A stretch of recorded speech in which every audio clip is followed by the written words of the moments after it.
Hello students, welcome back to a new video of CBSE Class 11 Computer Science with Python. And in this video we are going to discuss about variables in Python. ठीक है, variables क्या होता है नहीं होता है इसके बारे में हम लोग बात करेंगे.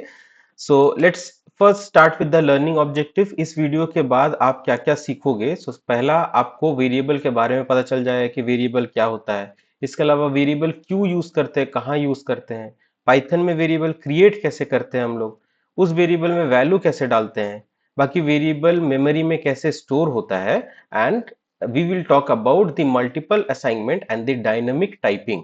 ठीक है, डायनेमिक टाइपिंग क्या होता है और ये खाली पाइथन सपोर्ट करता है, बाकी प्रोग्रामिंग लैंग्वेजेस लाइक सी, सी प्लस प्लस, जावा डायनेमिक टाइपिंग सपोर्ट नहीं करता है. पाइथन इस चीज को करता है. तो ये क्या होता है ये हम लोग डिस्कस करेंगे. Okay, so let's not waste much time and let's start with this topic, that is variable. So first of all, what is variable? तो variable क्या होता है? ये हमारा मेमोरी लोकेशन का नाम होता है जिसमें कोई डेटा स्टोर होता है. ठीक है, जैसे अगर हम लोग लिख दे कि a इक्वल टू 2, इसका मतलब a is the place where this value is getting stored. ठीक है, a वो जगह है जहां पे 2 जाके स्टोर हो रहा है. सो a is the variable. Okay, so variable is the name of the memory location which stores some value. Variable का जो हमारा वैल्यू है वो प्रोग्राम के दौरान में चेंज किया जा सकता है. Like I am writing a equal to 2 and in the next line if I write a equal to a plus 1, in that case what will happen, a का वैल्यू क्या है 2, तो यहाँ पे हमारा 2 प्लस 1 क्या हो जाएगा 3. ये 3 जाके कहाँ स्टोर हो जाएगा a में. तो स्टार्टिंग में a में 2 था, अब a में हमारा 3 आ चुका है, तो मतलब वैल्यू चेंज हो रहा है ना. तो प्रोग्राम के दौरान में वेरिएबल का वैल्यू हम लोग चेंज कर सकते हैं. ओके, सो वेरिएबल कुछ नहीं है, एक in simple words what we can say, it is just like a container which stores some value. जैसे आपके घर में चीनी का डब्बा होगा, तो ये हमारा डब्बा हो गया जिसपे ऊपर में शुगर लिखा हुआ है और इसके अंदर में आपने जो है वो शुगर को स्टोर करके रखा हुआ है. तो ये वेरिएबल वही डब्बा है जिसमें हम लोग कोई चीज को स्टोर करके रखते हैं. Okay, now let's talk about how to create a variable in Python. So creating a variable is very easy in Python. You just have to write the name of the variable and then you have to give the value whatever you want to store in that variable. Like for example name, and this Rahul will get stored inside name. This 16 will get stored inside this age. 95 जाके marks में store हो जाएगा. 5.8 जाके height में store हो जाएगा. अब देखो, creating variable in Python is very easy if we compare it to some other programming language. बाकी प्रोग्रामिंग लैंग्वेज में अगर मेरे को age इक्वल टू 16 स्टोर करने का रहता तो मेरे को लिखना पड़ता कि int age इक्वल टू 16. ठीक है, मतलब यहां बताना पड़ता है कि ये जो वेरिएबल है जिसका नाम एज है इसमें इंटीजर वैल्यू स्टोर होने वाला है, बिकॉज 16 इज इंटीजर. तो यहाँ पे बताना पड़ता है कि एज में इंटीजर वैल्यू स्टोर होने वाला है. लेकिन पाइथन में ये बताने का कोई जरूरत नहीं है. Python is very smart, just by looking at the value. ठीक है, जैसे ये जो हमारा 16 है इसको देख के पाइथन को पता चल जाता है कि ये कैसा वैल्यू स्टोर करने वाला है, ये इंटीजर वैल्यू स्टोर करने वाला है. ठीक है, तो ये इसमें पाइथन में बोलने का जरूरत नहीं पड़ता, ये खुद से असाइन कर लेता है. So that's why it is written no special declaration is required. पहले से आपको वेरिएबल बनाने का पाइथन में कोई जरूरत नहीं है, जहां जरूरत पड़ता है वहां बना लो. बाकी प्रोग्रामिंग लैंग्वेज है ना, पहले से डिक्लेयर करना पड़ता है कि हम लोग ये वेरिएबल बना रहे हैं, इन सारे वेरिएबल का यूज करने वाले हैं. पाइथन में ये सब कोई झमेला नहीं है, जहां आपको जरूरत पड़ रहा है वहां वेरिएबल बना लो, वहां यूज करना स्टार्ट कर दो. Okay, now let's talk about the assignment operator.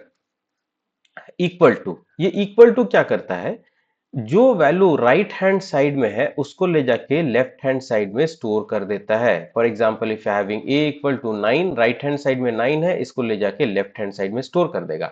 Okay, so example they have given marks equal to 90. So now I hope you have understood how this 90 will get stored and where this 90 will get stored. तो 90 कहाँ जाएगा, marks के अंदर जाके store हो जाएगा. ठीक है, अब हमें ना एक चीज याद रखना है कि हमारे पास एक ऑपरेटर होता है ये सिंगल इक्वल टू, एक ऑपरेटर होता है ये डबल इक्वल टू. इसको कहते हैं असाइनमेंट ऑपरेटर और इसको कहा जाता है हमारा रिलेशनल ऑपरेटर. ये ऑपरेटर्स के बारे में हम लोग और डिटेल्स पे बात करेंगे. तो रिलेशनल ऑपरेटर क्या करता है, ये चेक करता है कि लेफ्ट हैंड साइड का वैल्यू और राइट हैंड साइड का वैल्यू इक्वल है कि नहीं. Let's take one example. Let's say I am having a equal to 2 and I am having a equal to 2. ये लाइन क्या करेगा, पहला वाला ये क्या करेगा, इस 2 को ले जाके a में स्टोर कर देगा. और ये दूसरा वाला लाइन हमारा क्या करेगा, ये चेक करेगा कि ए के अंदर में जो वैल्यू है क्या वो 2 के बराबर है, अगर है तो ट्रू रिटर्न करेगा, अगर नहीं है तो फॉल्स रिटर्न करेगा। So this double equal to is a relational operator and this single equal to is a assignment operator। तो ये इस बात का हमें ध्यान रखना कि कब सिंगल इक्वल टू यूज करना है, कब डबल इक्वल टू यूज करना है। Okay, now let's talk about how to display the variable values. I have stored something inside my variable. Now I want to see what I have stored inside that particular variable. Now how to do that?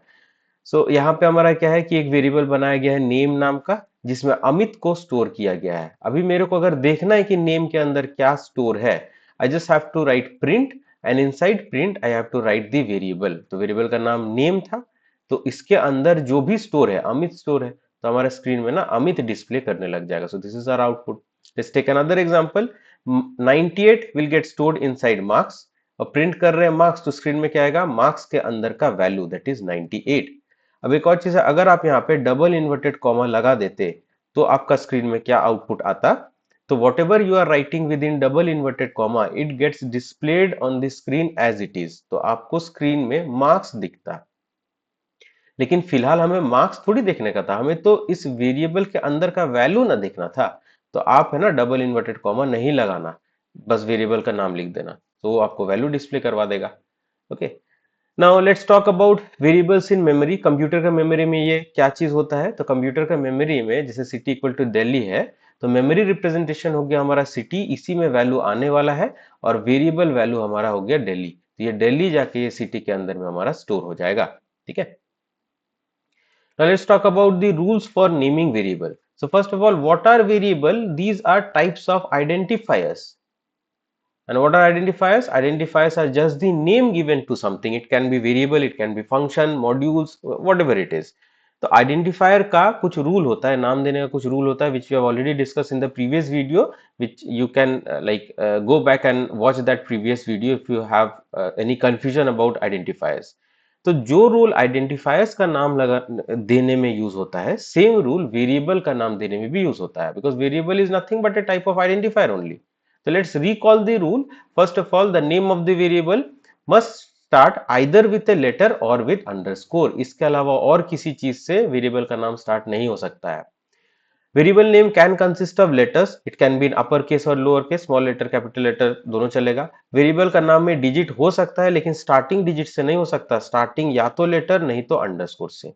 Variable का नाम में आप underscore use कर सकते हो, बाकी इसके अलावा और भी कोई स्पेशल कैरेक्टर यूज नहीं कर सकते, जैसे बीच में आप हैशटैग लगा दिए, एट द रेट लगा दिए, ये सब अलाउड नहीं है। These comes under special character, तो special character are not allowed in variable name. Variable का नाम हाँ डिजिट से स्टार्ट नहीं हो सकता, we have already discuss. Space allowed नहीं है, because space is also a type of special character, तो space is not allowed. Space अगर आपको चाहिए तो आप अंडरस्कोर यूज करो, स्पेस नहीं यूज कर सकते। And variable name cannot consist of any special symbols which we have discussed, and variable का नाम है ना कीवर्ड नहीं होना चाहिए। Now what are keyword? Keywords are reserve words जो कि पाइथन जो है अपने काम के लिए यूज करता है, they are having some specific meaning। तो कीवर्ड के ऊपर में एक अलग ही वीडियो बनाया गया है, you can just watch that video to like enhance your clarity। Okay, now let's talk about the multiple assignment feature। तो जैसे पाइथन जो है ना मल्टीपल असाइनमेंट एक ही लाइन में अलाउ करता है। जैसे हमारा हम लोग यहाँ पे हमारा क्या है x, y, z 10, 20, 30। ये लाइन क्या करता है, ये 10 को ले जाके x में स्टोर कर देगा, 20 को ले जाके y में स्टोर कर देगा, 30 को ले जाके z में स्टोर कर देगा। जैसे आप प्रिंट करोगे x, तो x में क्या है 10, तो आपका स्क्रीन में 10 आएगा। प्रिंट करोगे y में क्या है 20, तो स्क्रीन में 20 आएगा। प्रिंट करो z में 30 है, स्क्रीन में 30 आएगा। ठीक है, तो this is called multiple assignment. एक ही लाइन में अलग अलग वैल्यू असाइन कर सकते हैं। इसको आप ऐसे भी कर सकते थे, x equal to 10, y equal to 20, z equal to 30, ये भी किया जा सकता था।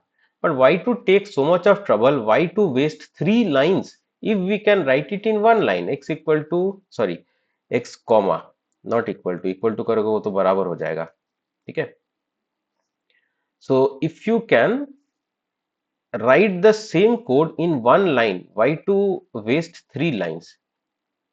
जो काम आपका ये 3 लाइन में हो रहा है, यहाँ पे वही काम एक ही लाइन में कंप्लीट हो जा रहा है। So this is the easier method. ठीक है, स्पेस भी हमारा बचा रहा है। So this is known as multiple assignment. Let's talk about assigning the same value to different variables. जैसे यहाँ पे हमारा क्या है, a equal to B equal to C equal to 100, तो ये लाइन क्या करता है, a का भी वैल्यू कर देता है 100, b का भी वैल्यू कर देता है 100, c का भी वैल्यू कर देता है 100। So if you print a, it will print 100. If you print b, it will print 100. If you print c, it will print 100. Okay. So this is one way. Another way is आप या तो a equal to 100 करते, b equal to 100 करते, c equal to 100 करते, ये भी आप कर सकते थे। लेकिन again the same reason, why to waste 3 lines of code if we can do it in one line? You just do it a equal to b equal to c equal to 100, that's it. Okay, so this is also saving space. अब coding लिखते time जितना ज्यादा line लिखोगे उतना space जो है वो occupy होगा, आपका प्रोग्राम उतना लेंदी होता चला जाएगा। तो जितना कम स्पेस में बेहतर से बेहतर कोड लिख दे तो वो ज्यादा बेहतर है ना, मतलब वो कम स्पेस में आपका कवर अप कर दे रहा है। So that's why we should avoid using this method of writing, and instead we should avoid using this method, and instead we can use this one, okay, just to save this space. Now let's talk about dynamic typing in Python. जैसे हम लोगों ने इस video के starting में ही discuss किया था कि पाइथन में ना बताना नहीं पड़ता है कि किस तरीके का वैल्यू स्टोर करना है। बाकी प्रोग्रामिंग लैंग्वेज में आपको लिखना पड़ता है इंट a इक्वल टू 10, ये बताना पड़ता है कि जो a नाम का वेरिएबल है उसमें इंटीजर वैल्यू स्टोर होने वाला है, तो 10 हमारा इंटीजर ही था। ठीक है, लेकिन पाइथन में कोई जरूरी नहीं है, आप डायरेक्ट इक्वल टू 10 लिखो। पाइथन क्या करता है, वैल्यू देखता है, पता लगा लेता है कि ये इंटीजर है और उसको है ना खुद ब खुद इसमें स्टोर कर देता है। आप अगर a इक्वल टू 5.6 लिखते तो पाइथन देख के पता लगा लेता है, वैल्यू को देख के पता लगा लेता है कि ये हमारा डेसिमल नंबर है। डेसिमल के लिए हमारे पास फ्लोट डेटा टाइप होती है, तो a का डेटा टाइप खुद ब खुद फ्लोट सेट कर देता है। So this is called dynamic typing in Python, where you don't have to like declare the variable, plus you don't have to tell the data type. अभी data type क्या होता है, that we will discuss in the next video in great details.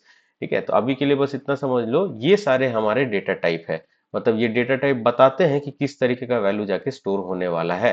So this is allowed in Python. It is not allowed in any other programming language like C, C++, and then if you talk about Java, इसमें dynamic typing नहीं है, ये सारे होते हैं statistically typed. इनमें पहले बताना पड़ता है कि किस तरीके का वैल्यू आने वाला है, बाद में हम लोग वैल्यू स्टोर करते हैं। Okay, so I hope this is clear to you, and if you are having any doubt, feel free to write it in the comment box.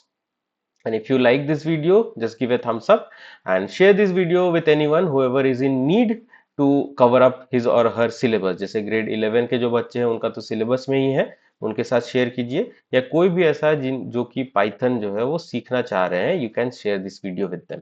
Okay, so let's stop this video here only, and in the next video we'll be talking about some other concepts of Python.